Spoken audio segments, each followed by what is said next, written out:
శ్రీ గురుభ్యో నమ. హరి ఓం. మాణిక్యాంబా సమేత భీమేశ్వరాయ నమ.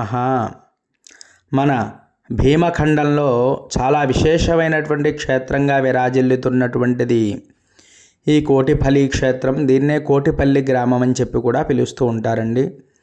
ఇది గౌతమి నదీ తీరాన్ని ఉంది గోదావరి. మరి ఆ గోదావరి తీరాన్ని ఉంది కాబట్టి ఈ క్షేత్రం చాలా విశేషమైనటువంటిగా క్షేత్రంగా చెప్పబడుతోంది. ఈ స్వామివారి పేరు సోమేశ్వర స్వామివారండి. అంతేకాకుండా ఇది మన 108 లింగాలలో కూడా చాలా విశేషమైనటువంటి శివలింగంగా చెప్పబడుతోంది. ఇది ఏ నక్షత్రం అనేది ఇప్పుడు మనం తెలుసుకుందాం. శతభిష నక్షత్రం 1వ పాదంగా చెప్పబడుతోంది. ఇది రాశిలోకి వెళ్ళినట్లయితే మనకి కుంభరాశిలోకి వస్తుంది. అంటే శతభిషంలో 1, 2, 3, 4 పాదాలన్నీ కూడా మనకి కుంభరాశిలోకి వస్తాయండి. ఈ యొక్క శతభిష నక్షత్రం 1వ పాదం రాజరాజేశ్వరి సమేత సోమేశ్వర స్వామివారి దేవాలయం. ఈ యొక్క అద్భుతంగా ఉంటుందండి. దేవాలయం ప్రాంగణం అంతా కూడా 2 కళ్ళు అయితే మనకి సరిపోవు, అంత అద్భుతంగా అయితే ఈ దేవాలయం అయితే ఉంటుందండి. అంతేకాకుండా లింగం కూడా మనకి చాలా చిన్నదిగా ఉంటుందండి. ఇక్కడ మరి ఎక్కడా కూడా ఇంత చిన్న లింగం అయితే ఉండదండి. అంత అద్భుతమైనటువంటి లింగం. ఆ సూర్యరశ్మి స్వామివారి మీద పడుతూ ఉంటుంది కాబట్టి ఇక్కడ సంపూర్ణమైనటువంటి శరీర ఆరోగ్యం కలుగుతుంది ఈ స్వామిని ఒక్కసారి దర్శనం చేసినట్లయితే. మరి సోమేశ్వరుడు ఈ స్వామివారికి ఎవరైతే క్షీరం అంటే ఆవు పాలతో కానీ పంచామృతాలతో కానీ అభిషేకం చేసుకుంటారో సంపూర్ణమైనటువంటి మనశ్శాంతి లభిస్తుంది. అంతేకాకుండా ఈ దేవాలయంలో ఎవరైతే జపము, హోమము, తపస్సు మొదలైనటువంటివన్నీ కూడా అనుష్ఠాన విభాగాలని కూడా ఎవరైతే చేసుకుంటారో వారికి చాలా రెట్టింపు ఫలితం వస్తుంది ఈ క్షేత్రంలో చేయడం వల్ల అని చెప్పి ఈ స్థల పురాణాలన్నీ కూడా మనకి చెప్పడం జరుగుతుంది.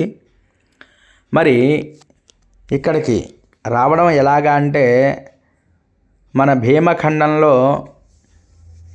భీమేశ్వరుని పురస్కరించుకుని ద్రాక్షారామ మీదుగా సుమారుగా ఒక 8-9 కిలోమీటర్లు అయితే మనకి ఈ యొక్క కోటిపల్లికి చాలా బస్సులు ఉంటాయండి. బస్సు సౌకర్యం కానీ ఆటో సౌకర్యం కానీ చాలా సులువుగా అయితే మనం చేరుకోవలసినటువంటి క్షేత్రం చాలా సులువుగా చేరుకోవచ్చు. అంతేకాకుండా ఇక్కడికి వచ్చి మొట్టమొదట్లోనే మనం రైట్ సైడ్ అంటే కుడివైపు తీసుకున్నట్లయితే ఎడం వైపులోనే మనకి స్వామివారి యొక్క దేవాలయం మనకి దర్శనం లభిస్తుందండి.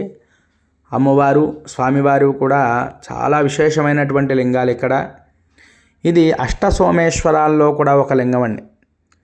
మరి ఈ యొక్క చంద్రుడికి సంబంధించినటువంటి దోషాలన్నీ కూడా తొలగిపోతాయి. స్వామివారిని చూసి నమస్కారం చేసుకోండి. మనం వెళ్ళేటప్పటికైతే స్వామికి అభిషేకాలు జరుగుతున్నాయి. పాలు, పెరుగు, నెయ్యి, తేనె, పంచదార మొదలైనటువంటివన్నీ కూడా పళ్ళ రసాలతో అభిషేకం జరుగుతోంది. అది మీరందరూ చూస్తారు అని చెప్పి నేనైతే మీకు అందించడం జరుగుతోందండి. విశ్వేశ్వరాయ మహాదేవాయ త్రయంబకాయ త్రిపురాంతకాయ త్రికాగ్నికాలాయ కాలాగ్నిరుద్రాయ నీలకంఠాయ మృత్యుంజయాయ సర్వేశ్వరాయ సదాశివాయ శ్రీమన్మహాదేవాయ నమః. అందరూ కూడా దర్శనం చేసుకు తరించండి. మరి ఎప్పుడైనా మీరు వెళ్ళినట్లయితే స్వామిని తప్పకుండా దర్శనం చేసుకోండి. మాస శివరాత్రి, సోమవారాలు ఎవరైతే స్వామిని చూస్తారో వాళ్ళకి చంద్రగ్రహ బాధలన్నీ కూడా తొలగిపోతాయి.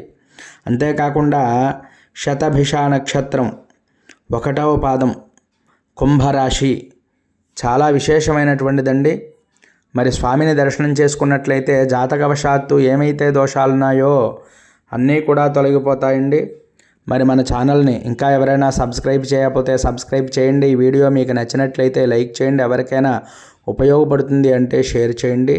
ఇంకా మరెన్నో ఇటువంటి వీడియోలన్నీ కూడా మరి చేయడం జరుగుతోంది.